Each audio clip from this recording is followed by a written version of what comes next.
Perfect picture channel में आपका स्वागत है। फोटोग्राफी को लेकर के हम बहुत गंभीर रहते हैं और इस चैनल के माध्यम से हम अपने नए पुराने लोगों को अवगत कराते रहते हैं, लोगों से मिलवाते भी हैं। आज हमारे साथ शख्सियत है, जैसा हर बार होता है, इस बार शख्सियत है कैलाश सोनी जी, जो मध्य प्रदेश के मालवा क्षेत्र में लंबे समय से काम कर रहे हैं। आजकल चूंकि धीरे धीरे आदमी की उम्र भी हो जाती है, तो उसके बाद उन्होंने अपने स्वांतः सुखाय के लिए वो कहते हैं कि काम करता हूँ। तो चलिए हम उनसे मिलते हैं, उनसे बात करते हैं और उनकी खींची कुछ अच्छी तस्वीरें देखेंगे और इस उम्मीद से मैं दिखाऊंगा कि आप उन तस्वीरों पर प्रतिक्रिया करेंगे और इस चैनल के द्वारा की जा रही मुहिम को आप सपोर्ट करने के लिए संदेशित तो कम से कम कर ही सकते हैं। तो हम बात करते हैं सोनी साहब से। आप ये अपने परिचय में खास तौर से ये रखिए कि फोटो जर्नलिस्टिक जो अप्रोच आपकी पिक्चर है, उसके अलावा भी बहुत सारी अप्रोच दिखती है, जो मैं कुछ तस्वीरें देखा हूँ। तो वो उनके बारे में थोड़ा सा आप बताते हुए कि आपका रुझान कहाँ रहा। जैसे आपको नमस्कार, आपके चैनल को नमस्कार। इस चैनल के माध्यम से साथियों से मिलने का एक अवसर दिया आपने, ये मेरे लिए सौभाग्य की बात है। और मैं मालवा में रहकर काम कर रहा हूँ और मुझे ये लगता है कि नई पीढ़ी के लिए बहुत समझने की बात है हम लोगों को कि आज बहुत धैर्य की ज़रूरत है। फोटोग्राफी में जनरली लोग बहुत जल्दी करते हैं, हर काम फटाफट करना चाहते हैं, जबकि फोटोग्राफी बहुत सुकून और धैर्य का काम है। और फोटो जर्नलिज्म तो बहुत तीव्रता का काम है, बहुत फास्ट करना होता है। आपको कुछ मिनट का ही टाइम मिलता है और उसमें आप अपनी बात कह सकें, वो ज़्यादा मायने की बात है। तो इसी दौर में कुछ मैंने फोटोग्राफ्स किए हैं और पिक्टोरियल मेरा मूल सब्जेक्ट है और मोनोक्रोम, तो उसमें मैंने काम किया है और उसमें मैं लगातार काम कर रहा हूँ। और मध्य प्रदेश मालवा में देवास में मेरा नाम कैलाश सोनी है और उस तरीके से मैं काम यहाँ कर रहा हूँ। फोटो पत्रकारिता ने बेशक बहुत धन नहीं दिया होगा, लेकिन आपको नाम दिया होगा। और मैंने सुना है कि आजकल आप दूसरे व्यवसाय में भी हैं, और उनकी भी चर्चा करें। कुछ हम लोग मेरा मूल काम अभी फैंसी ड्रेस कपड़ों का है, बच्चों के लिए ड्रेसेस का, और उसमें हम लोग लगातार रहते हैं और आउटिंग डेली करता हूँ। ये मुझे एक बड़े गायक ने एक बात कही थी, कुमार गंधर्व जी ने, कि रियाज रोज होनी चाहिए। भले आप जॉब में हो या ना हो, आपका आउटिंग चालू रहना चाहिए। ऐसा हर कलाकार को ये चीज़ रेगुलर रखना चाहिए। और ये बहुत मायने की बात है कि आपका आउटिंग होगा तो आपका आउटपुट भी निकलेगा, और आउटपुट बहुत सुंदर और अच्छा निकलता है। धैर्य की बहुत ज़रूरत है। और आज जो नई पीढ़ी आ रही है वो तत्काल सब काम करती है, तो उसमें कहीं न कहीं उन सब चीज़ों के पीछे वो छूटता है, दिखता है मुझे। मतलब काम करने का जो तरीका है उनसे बिछड़ रहे हैं। तो कोशिश ये होनी चाहिए कि हम उस काम को कर सकें और उसमें अधिक से अधिक सोर्स ऑफ लाइट, कंपोजिंग, क्योंकि अधिक से अधिक मैं पिक्चर जब देखता हूँ, जजिंग करने बैठता हूँ, तो उसमें कंपोजिंग नहीं होता है, लाइट का अनुभव नहीं होता है। तो ये थोड़ा सा आपको सब्जेक्ट पे बैठ के लाइटों पे पूरा ध्यान देना चाहिए। वो फ्रेम का कंपोजिंग बहुत मायने रखता है। जैसे गायक के लिए सुर ताल होना जरूरी है, ऐसा फोटोग्राफी के लिए भी कंपोजिंग का मायने बहुत है। हाँ, मतलब तो सभी तरह की कलाओं में कंपोजिशन बहुत इम्पोर्टेंट है, बहुत सभी तरह की कलाओं में। हाँ, वो तो सही है। लेकिन एक बात और है, हम थोड़ा सा युवाओं के रास्ते से मैं कुछ आपसे बातचीत करना चाह रहा हूँ। जैसा हम कहते हैं ना, पहले कहते हैं कि बहुत धैर्य की जरूरत है, जल्दी करने की जरूरत नहीं है, लेकिन हम बुजुर्गों को ये भी देखना चाहिए कि बदलते जमाने में जो जमाना अभी बदला है, जो फोटोग्राफी को का कमर्शियलाइज रूप ज्यादा आगे गया है, और आर्ट भी है, लेकिन कमर्शियल का मतलब ये मेरा है कि लोगों का सर्वाइवल बहुत अच्छा हो रहा है उससे, और उसमें शोबाजी की भी जरूरत पड़ती है। शोबाजी नहीं होगी तो हाँ, बहुत जरूरत है। लेकिन हम लोग जो फोटोग्राफी करते रहे, इस पर ध्यान शायद हम लोगों ने नहीं दिया, जो आज की नई पीढ़ी ध्यान दे रही है। वो क्या अपने इक्विपमेंट को लेकर के, अपैरल्स को लेकर के जितना वो सतर्क रहते हैं, और जिस तरह से वो सामने अपने आप को पेश करते हैं, उसके बारे में भी हम लोगों को भी सोचना चाहिए कि आखिर उनको, हम कहते तो हैं जल्दी है, लेकिन इस जमाने को हमें भी समझना पड़ेगा उन्हीं के रास्ते से। क्या आप ऐसा मानते हैं?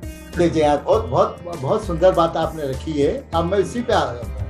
उसमें ऐसा है कि फोटोग्राफर को सबसे पहले तो अपना अंदर का अनुशासन अत्यंत जरूरी है। ऐसा अनुशासन कि व्यवस्थित रहे। आप इतना सुंदर आप काम कर सकते हो और बहुत अच्छा पैसा अर्जित कर सकते हो उस काम से, उसको करना चाहिए, अधिक से अधिक काम किया जाना चाहिए। अब क्या हुआ कि लोग 2000-5000 इमेज निकालते हैं, वो ठीक नहीं है। इमेज को आप कम निकालें, स्टडी करके निकालें और सार्थक करें, और टेक्नोलॉजी का मैक्सिमम उपयोग होना चाहिए, अम्ब्रेला का मैक्सिमम। जो आप कह रहे हैं उसी के सप्लीमेंट में मैं भी कुछ कहना चाह रहा हूँ। दरअसल ये बात एकदम सही है। जब से डिजिटल का युग आया है और डिजिटल कैमरे हुए और कार्ड पर, मेमोरी कार्ड पर पिक्चर होने लगी है, तो हर फ्रेम के प्रति अनुशासन भंग हुआ। मेरे को क्या फील होता है, जब आप ज्यादा खींच देते हैं तो डेफिनेटली आप डिलीट करते हैं। और डिलीट एक ऐसा शब्द है जो आर्ट में उसकी तारीफ नहीं हो सकती है कोई। जगदीश जी, क्या है कि हम लोग, मैं जनरली देखता हूँ फोटोग्राफर काफी लोग काम करते हैं, 4-4, 5-5 कैमरे होते हैं। मैं कहता हूँ किट आपके पास 1 या 2 किट हो, किट के साथ किट लेंसेस हों, उसका उपयोग कहाँ होना है ये बहुत मायने रखता है। शरीर की जो रचना है, परमात्मा ने जो रचना बनाई हमको, वो बहुत सुंदर बनाया है, तो वो सुंदर स्वरूप दिखाई देना चाहिए। और वीडियो में तो खास तौर से वॉइस का बहुत खेल है, तो जो साउंड है, एक्चुअल साउंड भी आना चाहिए। जो गर्मा गर्मी है शादी के अंदर, वो सब चीज़ होनी चाहिए, क्योंकि उससे आपका वीडियो की लाइफ ज़्यादा सुंदर तैयार होगी। फोटोग्राफर समाज का आईना है और उसको अपनी पोजीशन को मेंटेन करके चलना चाहिए। आज के ज़माना में जो कमर्शियल जो आपको काम मिलता है, जो प्रोफेशनल फोटोग्राफर करते हैं, उसमें इक्विपमेंट दिखाने का भी एक दौर चला। अच्छा, दिखाइए, किसको दिखाइए?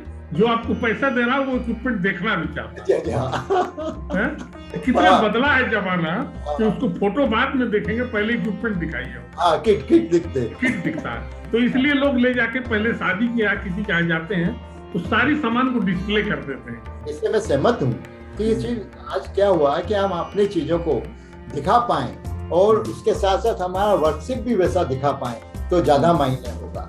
आपकी जो फोटोग्राफी की वेराइटियां हैं, जो किस्म की जो करते हैं, उस पर कुछ बताएं हम लोगों को कि जो आपके विषय में देखा वो बहुत डाइवर्सिफाइड विषय है। पोर्ट्रेट पर भी आपका कमांड अच्छा लगता है। मेरे को फोटोग्राफी में पोर्ट्रेट की मेरी बड़ी रुचि रही है कि क्लोजअप जो स्नैप्स होते हैं वो अभिव्यक्त करते हैं व्यक्ति को, और उसका अच्छा होना और उसके एंगलों का ध्यान रखा जाना चाहिए। खास तौर से मैंने मैक्सिमम काम डे लाइट पे किया है। तो डे लाइट में क्या होता है कि आपके पास बहुत सारा चांस होता है काम करने का, कि हर जगह लाइट मिल जाता है आपको।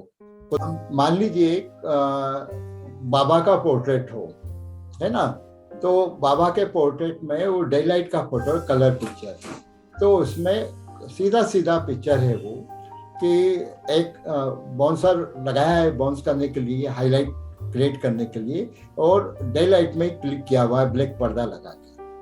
तो इस तरीके से आप काफ़ी चीज़ें काम किया जा सकता है डे लाइट में, क्योंकि हर जगह अम्ब्रेला लगाना, अम्ब्रेला को ले जाना, वो चीज़ संभव नहीं हो पाता है। तो जहाँ जो साधन है उस पर आप मैक्सिमम काम कैसे आउटपुट दे सकते हैं, वो मेरे पिक्चर के माध्यम से मैंने बताया है। कुछ नया काम अभी इन दिनों न्यूड्स पे किया है मैंने, तो वो भी मैंने रखा है कि कम लाइटिंग सोर्स में आप कैसे उनकी शरीर की जो रचना है, वो रचना को कितना सुंदर आप दिखा सकते हैं, वो दिखाने की कोशिश की इन पिक्चरों के माध्यम से। एक जो पिक्चर आप मुझे दिए थे कई दिन पहले, क्या वो पुष्कर की है क्या? कैमल वाली?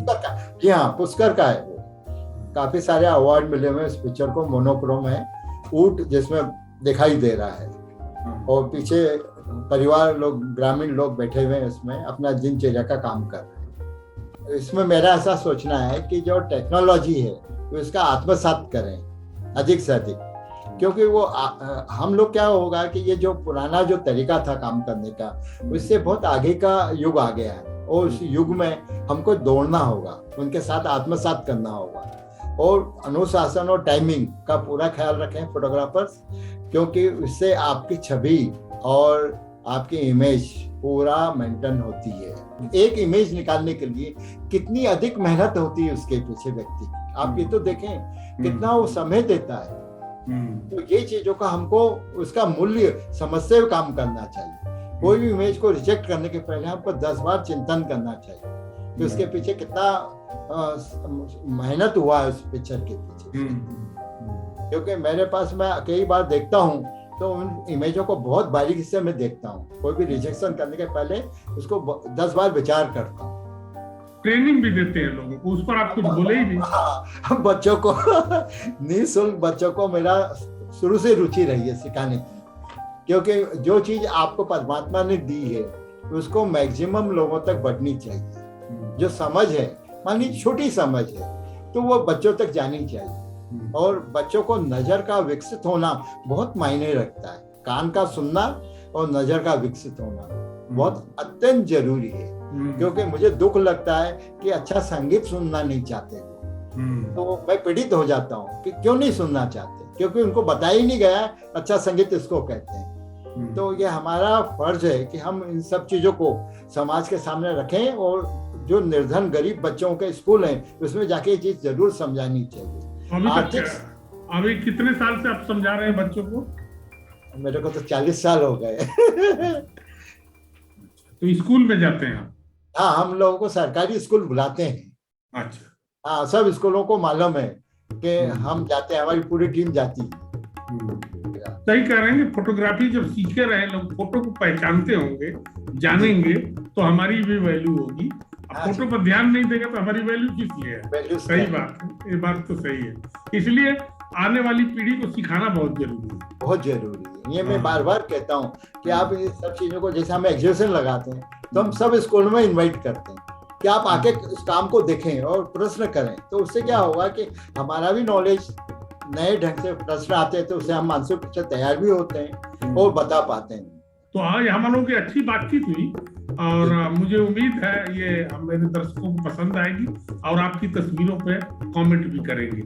ये थी हमारी आज की शख्सियत, और अगले बुधवार के लिए एक युवा शख्सियत आपके सामने रखूंगा जो बिल्कुल नौजवान फोटोग्राफर, लेकिन वो अपनी छाप छोड़ता जा रहा है। आज बस इतना ही। धन्यवाद, नमस्कार।